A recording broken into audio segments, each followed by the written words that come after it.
अस्सलामु अलैकुम वरहमतुल्लाहि वबरकातुहू। कुरान करीम की क्लास में मैं आप सब का इस्तकबाल करता हूँ। आज की क्लास बहुत ही अहम क्लास है, बहुत ही इम्पोर्टेंट क्लास है, क्योंकि आज की क्लास में हम वक़्फ़ के कायदे जानेंगे। वक़्फ़ किसे कहते हैं? वक़्फ़ के माना है ठहरना, रुकना।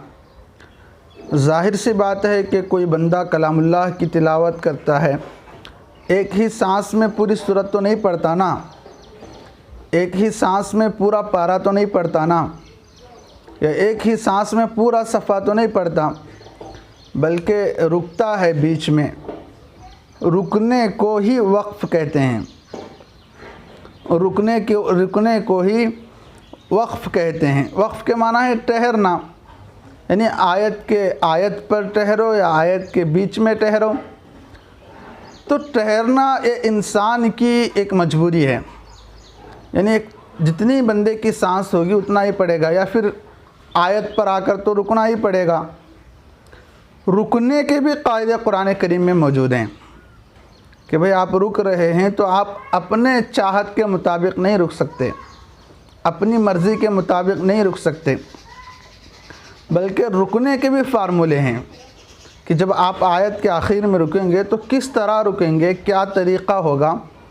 आज की क्लास में हम वही तरीक़े जानेंगे कि भाई किस तरह रुकना है। आज की क्लास जानने के लिए मैं सबसे पहले आपसे गुजारिश करता हूँ, शुरू से गुजारिश कर रहा हूँ कि भाई एक नूरानी कायदा आप ज़रूर ख़रीद लें। देखिए, नूरानी कायदा है, ये बहुत ही कम दामों में आता है, 10, 15, 20 रुपयों में आ जाता है। नूरानी कायदा कोई महंगा नहीं है। ये नूरानी कायदा एक इतना अहम किरदार अदा करता है कुरान करीम की तिलावत में कि आप इसके बग़ैर कुरान करीम को सही अंदाज में पढ़ ही नहीं पाओगे। तो बहुत ही अहम कायदा है। जितने भी मेरे स्टूडेंट्स हैं या जो भी बड़े हजरात हैं जो कुरान करीम सीख रहे हैं, उनसे अदबन गुजारिश है कि वो ज़रूर नूरानी कायदा ख़रीद लें। अगर नूरानी कायदा है घर पर या ऑफ़िस पर या आप जहाँ पर हैं वहाँ पर, तो ज़रूर नूरानी कायदा ओपन करके क्लास को पढ़ लिया करें या क्लास को सुन लिया करें। आज की क्लास देखने के लिए नूरानी कायदा ओपन कर लें और पेज नंबर 40 पर देखें। तख्ती नंबर 17 हम पढ़ेंगे। इस तख्ती को मैं एक मरतबा पढ़ूँगा, आप ज़रूर सुने और गौर से इस तख्ती को देखें, क्योंकि आज की तख्ती सिर्फ़ सुनकर छोड़ने की नहीं है, बल्कि मैं तो यूँ कहूँगा कि इस तख्ती को अगर आपसे हो सकता है तो आप ज़बानी याद कर लें, बिन देखे इस तख्ती को याद कर लें, क्योंकि बहुत ही अहम तख्ती है। देखिए, मैं एक मरतबा तख्ती पढ़ता हूँ, आप सुन लें। जिसे उर्दू आती है 2 से 3 मरतबा पढ़ कर याद करें। अगर आपको उर्दू आती नहीं है तो परेशान ना हो, आपकी समझ में जो बात आ रही है ना, उसको एक कागज़ पर नोट कर ले भाई। एक कागज़ पर आप नोट कर लेंगे तो फिर आपके जहन में फ़िट हो जाएगा, और एक मरतबा फ़िट हो गए ना, बात ख़त्म। तो देखें, तख्ती पढ़ता हूँ। तख्ती नंबर 17, वक़्फ़ करने के कायदे। वक़्फ़ के माना ठहरना, यानी कुरान पाक पढ़ते पढ़ते किस तरह ठहरे, ये इस तख्ती में बताया जाएगा। ऐसे गोल निशान को आयत कहते हैं। तो देखें, अगर आप सिर्फ़ सुन रहे हैं तो कोई फ़ायदा नहीं। जिस गोल निशान को आयत कहते हैं आप उसको कायदे में देख लें, या आखिर मजबूरी में आप स्क्रीन पर तो देख ही लें कि भाई आयत किसे कहते हैं। अगर आपको पूछा जाए तो फिर ये नहीं कहना कि हमारी गली में आयत नाम की एक बच्ची है या एक बच्चा है। आयत नाम नहीं बताया जा रहा है इस फार्मूले में। आयत जो कहते हैं ना, वो गोल निशान को कहते हैं। अगर कुरान करीम आपके करीब में मौजूद है तो कुरान करीम उठाकर देखें, आपको हर एक सेंटेंस के बाद एक गोल दायरा दिखेगा आपको, जिसमें नंबरात लिखे होंगे। तो उसी गोल दायरे को आयत कहते हैं। यहाँ पर भी देखें, कायदे में बता रहे हैं, ऐसे गोल निशान को, निशान देखें, गौर से देखें तख्ती में, ऐसे गोल निशान को आयत कहते हैं। समझ में आ गई बात? आयत किसे कहते हैं? वो जो गोल दायरा होता है सेंटेंस और जुमला के ख़त्म होने के बाद, उस गोल दायरे को आयत कहते हैं। इतना जहन में रख लो आप। अब देखें, जब आयत पर आप रुकना चाहेंगे ना तो किस तरह रुकेंगे आपको बता रहे हैं। कायदा नंबर 1, ज़बर ज़ेर पेश। फार्मूला नंबर 1 कहें आप या कायदा नंबर 1 कहें, आपकी जो सहूलत है वो, लेकिन मकसद ये है कि कुरान करीम सही पढ़ना आना चाहिए भाई। देखें कायदा नंबर 1, ज़बर ज़ेर पेश 2 ज़बर 2 पेश पर वक्फ़ करना हो तो आखिरी हरफ पर जज़म देकर सांस तोड़ें, इसी को वक्फ़ कहते हैं। वक्फ़ करना किसे कहते हैं? देखें, ज़बर ज़ेर पेश, इसको याद कर लें आप, ना देख कर याद कर लें। ज़बर ज़ेर पेश 2 ज़बर ज़ेर पेश 2 ज़ेर 2 पेश, 2 ज़बर नहीं, ज़बर ज़ेर पेश 2 ज़ेर 2 पेश। इस पर अगर वक्फ़ करना है, इस पर आकर अगर ठहरना है, रुकना है, तो क्या करना पड़ेगा? ज़बर ज़ेर पेश 2 ज़ेर 2 पेश को हटाकर वहाँ पर जज़म देकर पढ़ना पड़ेगा। एक कायदा है, आगे मैं प्रैक्टिकली आपको बताऊंगा, आगे क्लास में आपको प्रैक्टिकली समझाया भी जाएगा, लेकिन आप फ़िलहाल ये जहन में रख लें कि भाई ज़बर ज़ेर पेश 2 ज़ेर 2 पेश पर अगर ठहरना है तो जज़म देकर ठहरेंगे। इसको आप याद कर लें।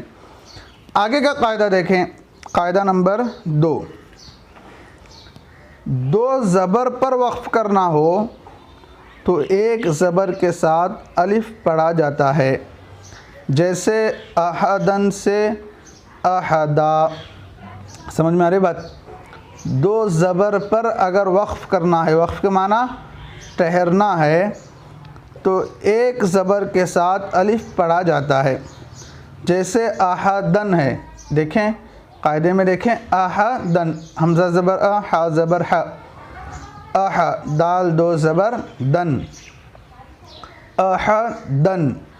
अब अहदन पर कोई बंदा रुकना चाहे तो उसको अहदन नहीं पड़ेगा, बल्कि अहदा, यानी जो 2 ज़बर है उसमें से 1 ज़बर को माइनस कर देंगे, ख़त्म कर देंगे, तो बचेगा क्या? दाल अलिफ ज़बर दा बचेगा, यानी अलिफ मद्दा बचेगा, तो अलिफ मद्दा पढ़ना पड़ेगा। अहदन से अहदा, तो 2 कायदे हो गए। तीसरा कायदा देख लें। कभी कभी क्या होता है, जहाँ पर आयत होती है और बंदा वहाँ पर रुकना चाहता है, तो उस जुमले का, उस सेंटेंस का आखिरी हरफ गोल ता होती है। एक ता तो लंबी ता है, और लंबी ता की शक्लें आपको बताई गई। शुरू के जो क्लासेस हमारी थी, उन क्लासेस में आपको बताया गया कि ता की 3 शक्लें हैं, ता ता ता। तो उसमें गोल ता भी आपने देखी और आपने याद भी कर लिया, अल्हम्दुलिल्लाह। तो अगर सेंटेंस के आखिर में गोल ता आती है, तो फिर उस गोल ता पर रुकना अगर आप चाहते हैं तो वहाँ पर ता नहीं पढ़ेंगे। जैसे यहाँ पर भी देखें, गोल ता पर वक्फ़ करना हो तो, तख्ती पढ़ रहा हूँ मैं, सुन लें भाई। आप नूरानी कायदा ज़रूर ओपन कर लें, या स्क्रीन पर तो या ऐप पर ओपन कर लें, लेकिन तख्ती को देखना बहुत ज़रूरी है आज की क्लास में। जब तक आप तख्ती नहीं देखेंगे और क्या बताया जा रहा है नहीं समझेंगे, तो फिर मुश्किल तो नहीं है क्लास, लेकिन थोड़ी सी तवज्जो की ज़रूरत है। बेतवज्जोही किसी भी काम में कारगर साबित नहीं होती, फ़ायदेमंद साबित नहीं होती। लेकिन अल्हम्दुलिल्लाह आप सब बहुत तवज्जो के साथ पढ़ते हैं, बड़ी खुशी होती है। बहुत सारे अहबाब मैसेजेस के ज़रिए भी बताते हैं, और तो खैर वीडियो लंबा हो जाएगा। गोल ता पर अगर वक्फ़ करना हो तो वो हाय साकिना बन जाती है, हाय साकिना बन जाती है। जैसे देखें, जारियतुन से जारियह, जारियतुन से जारिया, यानी जीम अलिफ ज़बर जा, रा ज़ेरी, जारी या ज़बरिया, जारिया, तादो पेश तुन, जारियतुन है ये। तो तादो पेश तुन में जो ता है वो गोल ता है। अब बंदा अगर इस ता पर रुकना चाहता है तो जारियतुन नहीं पड़ेगा, बल्कि इस ता को हा बनाएंगे और उस पर जज़म देंगे, तो या हा ज़बर यह हो जाएगा। जारियतुन के बजाय जारी यह पढ़ेंगे। आज की क्लास में मैं सिर्फ आपको 2 लाइन पढ़ाऊँगा, अऊज़ु बिल्लाहि मिनश शैतानिर रजीम और बिस्मिल्लाहिर रहमानिर रहीम। ये देख लें, यानी जो कुछ भी तख्ती में पढ़ाया गया ना उसकी प्रैक्टिकली आगे के सबक में बताया जा रहा है, लेकिन इस क्लास में सिर्फ अऊज़ु बिल्लाहि मिनश शैतानिर रजीम और बिस्मिल्लाहिर रहमानिर रहीम इतना ही सबक इसलिए दे रहा हूँ ताकि आप अऊज़ु बिल्लाह और बिस्मिल्लाह सही तौर पर पढ़ना भी सीख लें और वक़्फ़ का कायदा भी सीख लें। देखें, अऊज़ु बिल्लाहि मिनश शैतानिर रजीम, अऊज़ु बिल्लाहि मिनश शैतानिर रजीम, अऊज़ु बिल्लाहि मिनश शैतानिर रजीम।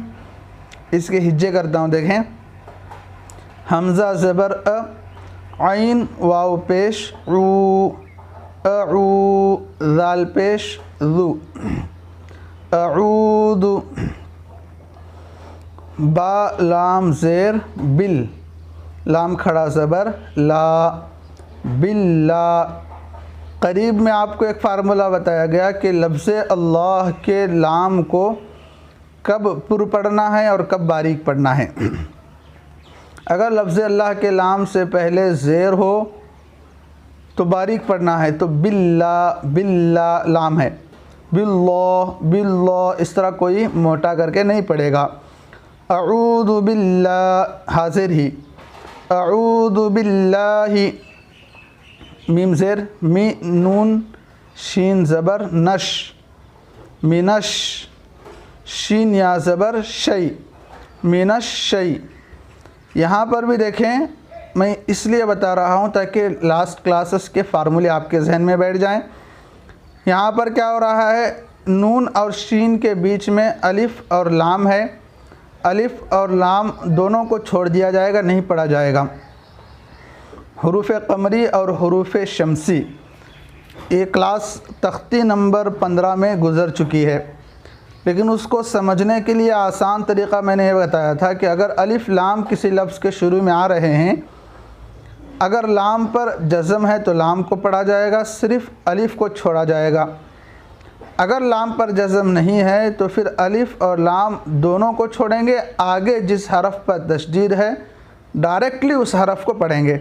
तो यहाँ पर भी यही हो रहा है। देखें, नून है, अलिफ़ पर भी कुछ भी नहीं है, लाम पर भी कुछ भी नहीं है, तो आप छोड़ दो, अलिफ़ को भी छोड़ दो, लाम को भी छोड़ दो, नून को डायरेक्ट शीन से मिलाओ तो होगा नून शीन ज़बर नश, मिनश, शीन या ज़बर शई, या लीन हो रहा है, मिनश शई, तो खड़ा ज़बर, तो खड़ा ज़बर है, खींचना है, मिनश शई, तो नून रा ज़ेर निर। तो यहाँ पर भी देखें, मिनश शैतानिर रा ज़बर रा, मिनश शैतानिर रा, जीम या ज़ेर जी, मिनश शैतानिर रजी, मीम ज़ेर मी, मिनश शैतानिर रजीमी।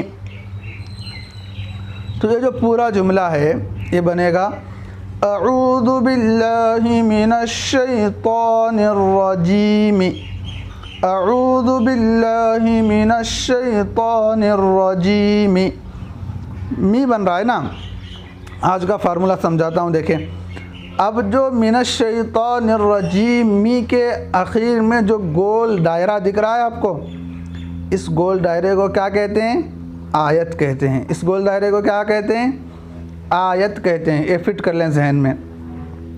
आयत कहते ही गली के किसी बच्ची की तरफ आपका दिमाग नहीं जाना, क्योंकि आजकल लोगों की आदत हो गई है कि नाम आयत रखते हैं। अब वो नाम रखना है या नहीं रखना है वो अलग बहस है, छोड़िए, हमारी क्लास से उसका कोई ताल्लुक़ नहीं है। आयत गोल दायरे को कहते हैं हमारी क्लास में, इतना आप जहन में रख लें। तो अब अर्रजीमी में जो गोल दायरा है ना, इस गोल दायरे को आयत कहते हैं। इतना बात समझ में आ गई। अब तख्ती में आपको बताया गया फार्मूला कि ज़ेर पर अगर रुकना है तो क्या करना है, आप ख़ुद सोचें। कुछ सेकंड का टाइम दे रहा हूँ, ख़ुद सोचें कि अगर अर्रजीमी पर हम रुक रहे हैं ना, तो इसको किस तरह रुकना है। मीम के नीचे ज़ेर है, अगर ज़ेर पर रुकना हो तो क्या करना पड़ेगा, सोच लिए। उम्मीद करता हूँ कि समझ आ गई होंगी क्लास। अर्रजीमी के नीचे ज़ेर है, तो ज़ेर पर रुकने के लिए बताया गया कि जज़म देना पड़ेगा। जज़म या सुकून, जज़म कहो या सुकून कहे। लास्ट क्लासेस में आपको बता चुका हूँ कि जो छोटी सी जो दाल होती है, जो दाल का निशान होता है, उसको जज़म कहते हैं। और उसका काम क्या है, पीछे वाले हरफ से मिलाकर पढ़ना। तो अर्रजीमी में जब हम वक्फ़ करेंगे तो मीम के ज़ेर को हटाकर मीम पर जज़म देंगे। तो ये होगा अर्रजीमी के बजाय अर्रजीम, जीम या साकिन मीम साकिन, ज़ेर जीम जीम जीम, जीमी नहीं पढ़ेंगे। समझ में आ गई बात। अऊज़ु बिल्लाहि मिनश्शैतानिर रजीम, साथ ही साथ अऊज़ु बिल्लाह को दुरुस्त भी कर लें आप।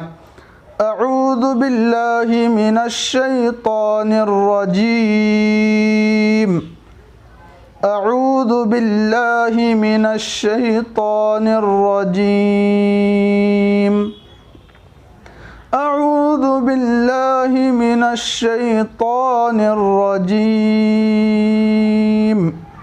समझ में आ गई बात। तो ऐसे ही बिस्मिल्लाह को भी आप दुरुस्त कर लें। बिस्मिल्लाहिर्रहमानिर्रहीम, इसके भी हिज्जे आप कर लें, आसान है, जल्दी जल्दी करता हूँ। देखें, बा सीन ज़ेर बिस, मीम लाम ज़ेर मिल, बिस्मिल लाम खड़ा ज़बर ला, बिस्मिल्लाह, हा रा ज़ेर हिर, बिस्मिल्लाहिर, रा हा ज़बर रह, बिस्मिल्लाहिर्रह, मीम खड़ा ज़बर मा, बिस्मिल्लाहिर्रहमा, नून रा ज़ेर निर, बिस्मिल्लाहिर्रहमानिर, हा या ज़ेर ही, बिस्मिल्लाहिर्रहमानिर्रहीम, मीम ज़ेर में, बिस्मिल्लाहिर्रहमानिर्रहीम, निर्रहीम। तो यहाँ पर भी आज की जो क्लास है आयत के बारे में है। तो अर्रहीमी के बाद जो गोल दायरा है, इस गोल दायरे को आयत कहते हैं। अब हम आयत करना चाहते हैं, वक्फ़ करना चाहते हैं, रुकना चाहते हैं अर्रहीम पर, तो कैसे रुकेंगे, सोचिए आप। आपको बताया गया कि अगर ज़ेर पर रुकना हो तो क्या करेंगे भाई, ज़ेर को हटाएंगे, जज़म देकर पढ़ेंगे। तो अर्रहीमी कहने के बजाय अर्रहीम, अर्रहीम, रा ज़बर रा, हा या ज़ेर ही, मीम साकिन, अर्रहीम, अर्रहीम, बिस्मिल्लाहिर्रहमानिर्रहीम, बिस्मिल्लाहिर्रहमानिर्रहीम, बिस्मिल्लाहिर्रहमानिर्रहीम।